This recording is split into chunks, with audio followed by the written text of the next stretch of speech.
కారేపల్లిలో మండలం మాజీ RTI commissioner భూభాగవతం ఒక్కొక్కటిగా వెలుగులోకి వస్తున్నాయి.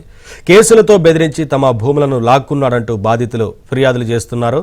భూములు కోల్పోయిన తమకు ప్రభుత్వం న్యాయం చేయాలంటూ డిమాండ్ చేస్తున్నారు.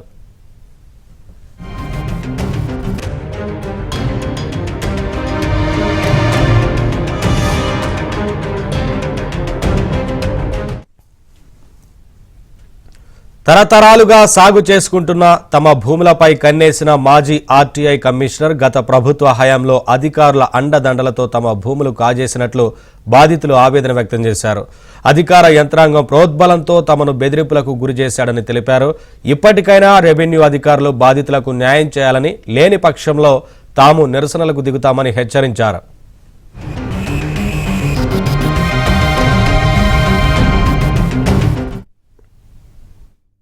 శంకర్ నాయక్ వచ్చి ఆర్టీఏ కమిషనర్ శంకర్ నాయక్ వచ్చి దాన్ని కబ్జా చేసి పట్టా చేసుకొని మొబైల్ కోర్టు నుంచి ఆర్డర్ తెచ్చుకొని పోలీస్ ప్రొటెక్షన్ తీసుకొచ్చుకొని నా భూమి నుంచి నన్ను బయటికి వెళ్ళిపోతారు సార్. నాకు ఎంఆర్ఓ కానీ ఆర్డీఓ కానీ కలెక్టర్ కానీ ఒక మెమోరాండం ఇచ్చారు. దయచేసి నాకు న్యాయం చేయగలరని మీ ద్వారా కోరుతున్నాను సార్. కానీ ఎవరు సరిగా స్పందించక ఇక్కడ రాకొచ్చాను సార్. పోలీస్ ప్రొటెక్షన్ తీసుకొచ్చుకొని నా భూమి నుంచి నన్ను వెళ్ళగొట్టారు. కానీ పచ్చిపాలలు, పచ్చిపాల రాములు, సోమయ్య, మల్లయ్య అనేవాళ్ళు అమ్మిన భూమిలో వాళ్ళు ఉన్నారు.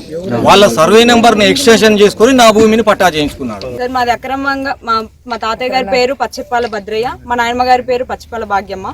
మా భూమి అక్రమంగా దోచుకున్నాడు సార్. శంకర్ నాయక్ అనే ఆయన కమిషనర్. ఆయన అక్రమంగా మాది 3 years నుంచి మమ్మల్ని టార్చర్ చేస్తున్నాడు సార్. భూమి అమ్మమని. రీసెంట్ గా నాకు 2 months అవుతుంది సార్ మ్యారేజ్ అయ్యి. మళ్ళీ నా మీద కేసులు వేస్తున్నాడు. మా మీద, మా తమ్ముడి మీద, మా బాబాయ్ మీద, బోర్రవి మావయ్య మీద, మా మీద బాగా టార్చర్ కేసులు అంటే టార్గెట్ చేసుకున్నారు సార్. మమ్మల్ని కేసులు పెట్టడం అన్యాయం జరిగింది సార్. నా భూమి ఎక్కడున్నారు భూమి శంకర్ రాను దోసుకున్నాడు. మమ్మల్ని ఏడిపించుకుంటాడు. మీరు న్యాయం చేయాలి, మీకు కాలు మొక్కుతాం. మేము ఒకటి చేసిండు మమ్మల్ని. పంట చేను 1 లక్ష రూపాయల పంట చేను ఆగం చేసిండు మమ్మల్ని.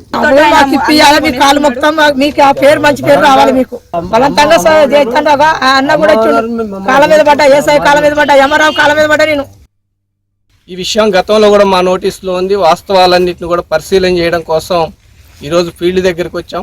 సంబంధించిన ఎలక్ట్రానిక్ అండ్ ప్రింట్ మీడియా వాళ్ళు కూడా వచ్చున్నారు. ఇక్కడ బాధ్యతలకు సంబంధించినటువంటి భూమిని వాళ్ళకు గతంలో రాజశేఖర రెడ్డి గారి గవర్నమెంట్ ఉన్నప్పుడు ఆర్ఆర్ టైటిల్ డీడీ బుక్లు ఉన్నాయి. దాని నుండి ఇప్పుడు డిజిటల్ పాస్ బుక్లు ఉన్నాయి. గత వాళ్ళ తాతల తండ్రుల నుంచి 1957 నుంచే సమితిలు ఉన్న క్రమం నుంచే భూముల మీద ఫీల్డ్ మీద ఉన్నారు. రికార్డులో కొనసాగుతున్నటువంటి పరిస్థితి ఉన్నది. యజమానికి ఇష్టమున్నా లేకపోయినా అమ్మాల్సిందే అనేటువంటి దౌర్జన్యంతో ముందుగా ఆ విధంగా ఇబ్బంది పెట్టారు.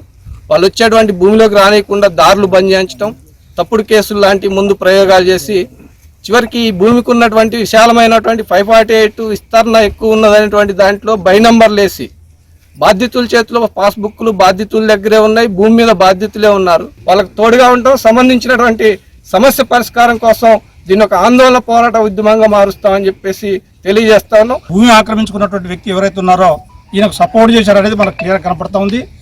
ఈయన తప్పుడు విధానాలు ఇప్పుడు మీకు చూపెట్టాం, మేము పేపర్లో చూపెట్టాం.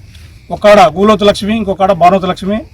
ఈయన సొంత గ్రామం వచ్చేసి అక్కడ బాబోజీగూడెం, వరంగల్ జిల్లా, పాత ఉమ్మడి వరంగల్ జిల్లా, మరిపేడ మండలం.